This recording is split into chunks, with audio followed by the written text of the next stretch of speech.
Boa noite, eu sou a Tayane, vamos nas pegadas. Hoje nós vamos falar sobre exemplo de coragem. Se encontra em 2 Timóteo, capítulo 1, do versículo 7 ao 12, que diz assim: Porque Deus não nos tem dado espírito de covardia, mas de poder, de amor e de moderação. Não te envergonhes, portanto, do testemunho de nosso Senhor, nem do seu encarcerado, que sou eu. Pelo contrário, participa comigo dos sofrimentos, a favor do Evangelho segundo o poder de Deus, que nos salvou e nos chamou com santa vocação, não segundo as vossas obras, mas conforme a sua própria determinação e graça que nos foi dada em Cristo Jesus, antes dos tempos eternos, e manifestada agora pelo aparecimento de nosso Salvador, Cristo Jesus, o qual não só destruiu a morte, como trouxe à luz a vida e a imortalidade, mediante o Evangelho, para o qual eu fui designado pregador, apóstolo e mestre, e por isso estou sofrendo estas coisas. Todavia, não me envergonho, porque sei em quem tenho crido, e estou certo de que Ele é poderoso para guardar o meu depósito até aquele dia. 2 Timóteo 2, capítulo 2, do versículo 3 ao 8, diz assim: Participa dos meus sofrimentos como bom soldado de Cristo Jesus. Nenhum soldado em serviço se envolve em negócios desta vida, porque o seu objetivo é satisfazer aquele que o arregimentou. Igualmente, o atleta não é coroado, se não lutar segundo as normas. O lavrador que trabalha deve ser o primeiro a participar dos frutos. Pondera o que acabo de dizer, porque o Senhor te dará compreensão em todas as coisas. Lembra-te de Jesus Cristo, ressuscitado entre os mortos, descendente de Davi, segundo o meu evangelho. 2 Timóteo, capítulo 4, do versículo 6 ao 8, diz assim: Quanto a mim, estou sendo já oferecido por libação e o tempo da minha partida é chegado. Combati o bom combate, completei a carreira, guardei a fé. Já agora, a coroa da justiça me está guardada, a qual o Senhor reto juiz me dará naquele dia. E não somente a mim, mas também a todos quantos amam a sua vinda. Não te envergonhes do testemunho. A graça que Timóteo recebeu tem uma relevância direta com sua fé e coragem, porque Deus não nos deu o espírito de temor, mas de fortaleza e de amor e de moderação. É o próprio Deus quem fornece a capacitação que precisamos, assim como fez com Paulo e Timóteo. E não era espírito de covardia que poderia deixá-los estar ao serem confrontados com responsabilidades desafiantes e perigos. Pelo contrário, era espírito de poder, de amor e de moderação, habilitando-os a dominar qualquer situação, com autoridade moral e amor, de serviço afetuoso e com abnegação, o que se requer de cada líder cristão. Participa dos sofrimentos a favor do Evangelho conforme o poder de Deus, que nos salvou e nos chamou com santa vocação. Não segundo as nossas obras, mas por determinação da graça de Cristo, Jesus desde a eternidade. A graça de Deus para conosco é manifestada por nosso Salvador Cristo Jesus, que destruiu a morte e trouxe à luz a vida e imortalidade, quanto ao não se envergonhar e participar dos sofrimentos. Paulo acrescenta, por cuja causa padeço também isto, mas não me envergonho, porque ele sabia em quem depositava sua fé. Era para ele uma honra sofrer, e não sentia vergonha no seu sofrimento. Da mesma forma, Timóteo não deveria sentir vergonha também dele. E a razão para sua confiança era ser em quem tem crido, pois em sua experiência pessoal, Deus nunca o decepcionara. A fé que o apóstolo argumenta aqui não é a fé num credo corpo de doutrinas, mas em uma pessoa. Paulo sabia que, além de não decepcionar, Deus é poderoso para guardar o meu depósito até aquele dia, pois colocou-se a si mesmo nas mãos de Deus e está confiante, sejam quais forem as circunstâncias, de que Deus vigiará por ele. Participa dos sofrimentos. Novamente está o desafio de enfrentar o sofrimento.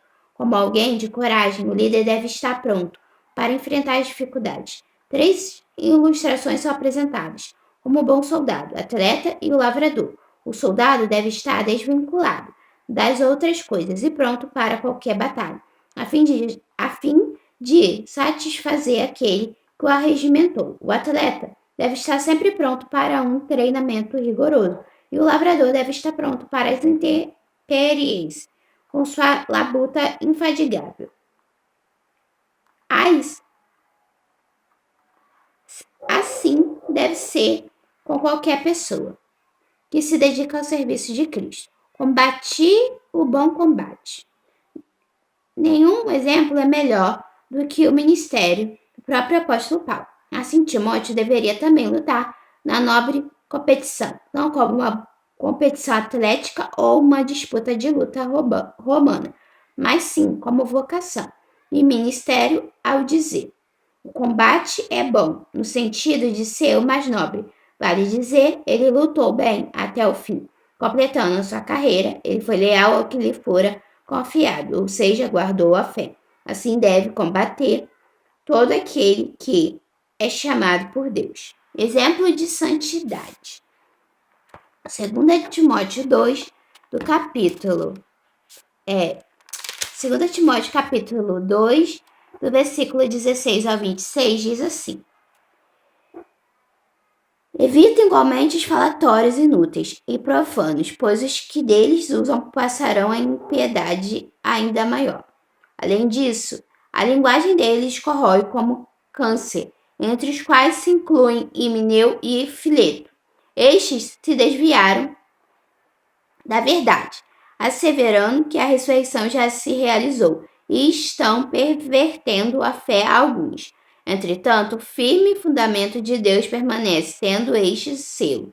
O Senhor conhece os que lhe pertencem, e mais, aparta-se da injustiça todo aquele que professa o nome do Senhor.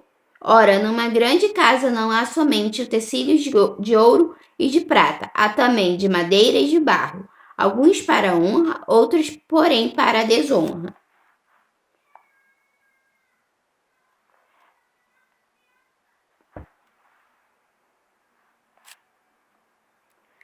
Assim, pois, se alguém a si mesmo se purificar destes erros, será utensílio para a honra, santificado e útil ao seu possuidor, estando preparado para toda boa obra. Foge outrossim das paixões da mocidade, segue a justiça, a fé, o amor e a paz com os que, de coração puro, invocam o Senhor. E repele as questões insensatas e absurdas, pois sabes que só engendram contendas. Ora, é necessário que o servo do Senhor não viva a contender, e sim deve ser brando para com todos, hábito para instruir, paciente, disciplinando com mansidão os que se opõem, na expectativa de que Deus lhes conceda não só o arrependimento para conhecerem plenamente a verdade, mas também o retorno à sensatez, livrando-se eles dos laços do diabo, tendo sido feitos cativos por ele para cumprirem a sua vontade. 2 Timóteo, capítulo 3, do versículo 1 ao 5, diz assim: sabe, porém, isto, nos últimos dias sobrevirão tempos difíceis, pois os homens serão egoístas, avarentos, jactanciosos, arrogantes, blasfemadores, desobedientes aos pais, ingratos, irreverentes, desafeiçoados, implacáveis, caluniadores, sem domínio de si, cruéis, inimigos do bem, traidores, atrevidos, infatuados, mais amigos dos prazeres que amigos de Deus, tendo forma de piedade, negando-lhe entretanto o poder. Foge também destes. Evita falatórios. A tarefa de Timóteo, como de todo pastor, é pregar o evangelho em sua pureza. Ao fazer assim, deve evitar os falatórios inúteis e profanos, que é algo contrário à pregação, pois esses discursos são inúteis, com tendência materialista, e que substituem a revelação divina pela especulação humana. As falações dos hereges que se acham avançados e progressistas os levam a passar a impiedade ainda maior, pois o único progresso que fazem está na direção da desumanidade. Foge das paixões e segue a justiça. Sendo Timóteo ainda jovem, conselho para fugir das paixões da mocidade. Além das tentações sensuais, Paulo está de fato pensando na falha de caráter por causa da inconstância. O jovem cristão deve se livrar do partidarismo, da intransigência, das explosões emocionais. Quando se foge dessas questões, o local seguro é sempre a justiça, a fé e o amor. Como ministro, a paz deve ser cultivada, juntamente com os que de coração puro invocam ao Senhor. Contrariamente, em 2 Timóteo, capítulo 3, do versículo 1 ao 5, Paulo adverte que nos últimos dias surgiriam pessoas amantes de si mesmas e apresenta uma lista de seus vícios de comportamento. A orientação é: foge também destes, no sentido de evitá-los com certa aversão. Repele as questões insensatas. O líder da igreja deve rejeitar as questões ou disputas insensatas e absurdas, as quais criam controvérsia e contenda. Algumas disputas teológicas não conduzem a algo de bom e causam contendas e iras, que ao final acabam em desvio da fé. Uma vida de piedade e santidade é o caminho certo para um ministério abençoado e abençoador. Que Deus possa continuar falando ao seu coração. Fique com Deus e até a próxima com mais um vídeo no canal. Tchau!